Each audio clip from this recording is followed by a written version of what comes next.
ఎన్కౌంటర్లో నయీం హతమైన తర్వాత అతడి దురాగతాలు ఒక్కొక్కటిగా బయటకు వస్తున్నాయి. మావోయిస్టుగా ప్రస్థానం సాగించిన సాంబశివుడిని నయీం టార్గెట్ చేసి అత్యంత దారుణంగా హత్య చేశాడు.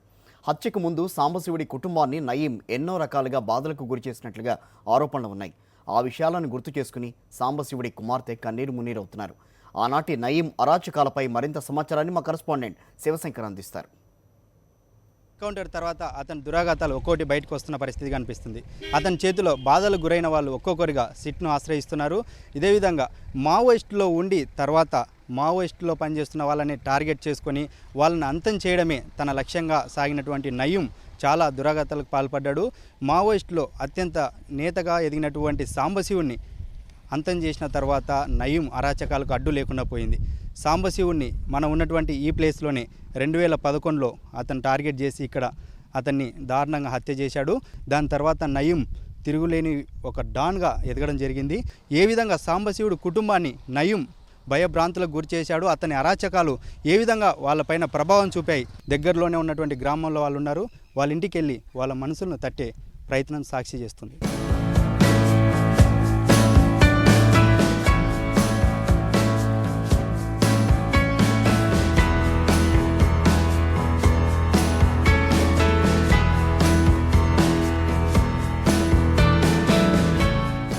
సాంబశివుడి కుటుంబం ప్రస్తుతం గోకారంలో నివసిస్తున్నారు. ప్రస్తుతం ఇదే ఇంట్లో సాంబశివుడి యొక్క డాటర్ కూతురు స్వర్ణలత తను ఎంబీఏ చదువుతుంది. ఇక్కడే తను ఉండి చదువు కొనసాగిస్తుంది. అయితే ప్రస్తుతం ఇదే ఇంటికి వచ్చాము.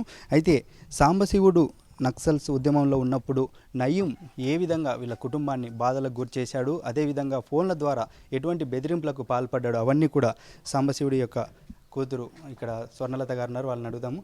అమ్మ, మీరు చెప్పండి, మీ కుటుంబాన్ని ఏ విధంగా భయభ్రాంతులకు గురి చేశాడు? బాబాయ్ సరెండర్ అయిన అతి కొద్ది రోజులకే నయీం అనే క్యారెక్టర్ వచ్చి చాలాసార్లు బాబాయ్ని బెదిరించారు. మా బాబాయ్కే కాదు, ఒకప్పుడు కూడా మళ్ళీ మా తాతకి కూడా కాల్ చేసి కొడుకుని చంపుకోవాలనుకుంటురా, ఎట్లా అనుకుంటురు అనేసి మాట్లాడడం జరిగింది. మీరెవరు, ఎందుకు ఇలా మాట్లాడుతురు అని తాత గట్టిగా మాట్లాడేసరికి వాళ్ళు ఫోన్ పెట్టేసి మీ కొడుకును జాగ్రత్తగా ఉండవాను, అనవసరమైన విషయాల్లో జోక్యం చేసుకుంటున్నారు అనేసి బెదిరించడం జరిగింది. బాబాయ్ ఇట్లా జరుగుతుంది అనేసి ఇట్లా ఫోన్ చేశారని బాబాయ్కి చెప్పాను. చెప్తే బాబాయ్ ఉండి అదే రోజు మాకు వెంటనే బాబాయ్ వెహికల్ పంపించారు, మీరు సిటీకి వచ్చేసేయండి అని చెప్పారు.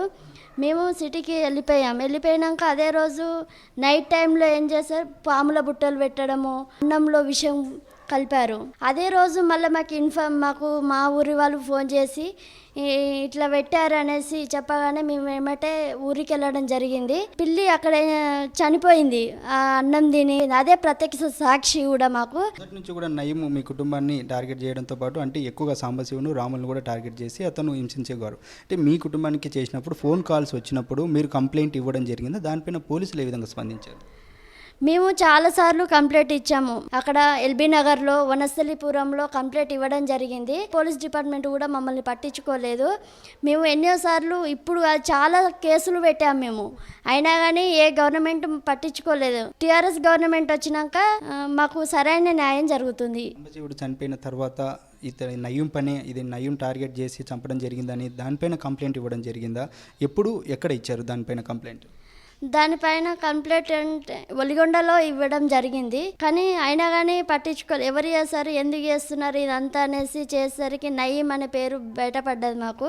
నయీం ఇన్ని సంవత్సరాల తర్వాత నయీం ఇప్పుడు ఎన్కౌంటర్లో హతమైన తర్వాత సిట్ అధికారులు ఏదైనా రావడం జరిగిందా? అప్పుడు మీరు కంప్లైంట్ ఇచ్చినటువంటి ఏమన్నా కాపీలు తీసుకోవడం కానీ మిమ్మల్ని ఏ విధంగా బాధలు గురి చేశాడు, వీటిపైన ఏదైనా ప్రశ్నించడం జరిగిందా? నయీం చనిపోయినప్పటి నుంచి ఇప్పటి వరకు సిట్ అధికారి వాళ్ళు అయితే ఎవరు రాలేదు. దాని గురించి ఇంకొకటి ఏంటంటే దాన్ని రీఇంట్రాగేషన్ చేస్తున్నారనే ఇన్ఫర్మేషన్ వచ్చింది మాకు. దీనికి మాకు చాలా ఆనందంగా ఉంది. మిగతా వారు కూడా చాలామంది ఉన్నారు, వాళ్ళపై కఠిన చర్యలు తీసుకోవాలి.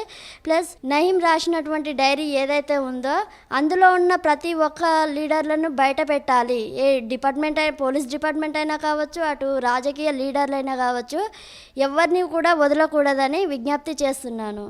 మొత్తం మీద చూస్తున్నాం సాంబశివుడిని టార్గెట్ చేసిన నయీం 2011లో సాంబశివుడిని హత్య చేయడం జరిగింది. దీని తర్వాత ఇన్ని రోజుల తర్వాత నయీం ఎన్కౌంటర్లో చనిపోవడం జరిగింది. అయితే నయీం డైరీలో ఉన్నటువంటి విషయాల ఆధారంగా సాంబశివుడిని టార్గెట్ చేసి చంపినప్పుడు నయీంతో పాటు ఇంకా ఎవరెవరు ఉన్నారో వాళ్ళందరినీ కూడా కఠినంగా శిక్షించాలని సాంబశివుడు కూతురు స్వర్ణలత చెప్తుంది. కెమెరామెన్ రమేష్ రెడ్డితో కలిసి శంకర్, సాక్షి టీవీ, వలిగొండ.